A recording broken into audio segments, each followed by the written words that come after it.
আসসালামু আলাইকুম। আজকে আমার 300 মুরগির শেডের চাল দেয়া কমপ্লিট হলো। আমি চাল দিছি তাবু, ডাবল পত্ত তাবু, এরপরে আপনাদের মশারি নেট, তারপরে বাঁশ দিয়ে করে এখন এই উপর দিয়ে আবার বাঁশ দিয়ে চাপা দিব।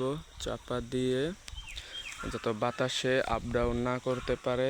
এখানে আপনার 300 মুরগি পালা যাবে। 300 মুরগি 18 ফিট বাই 12 ফিট, লম্বায় 18 ফিট আরে 12 ফিট, এবং 315 স্কোয়ার ফিট পুরোটা চাল দিয়ে সাইড দিয়ে সাঞ্চ দিয়ে মাপা।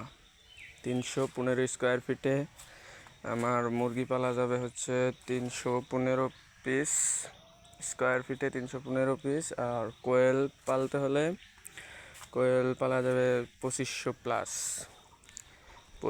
প্লাস কোয়েল পালন করা যাবে। তো আমি দুইটা, এক সাইডে সোনালী মুরগি আর এক সাইডে আপনাদের টার্কি কোয়েল পাখি।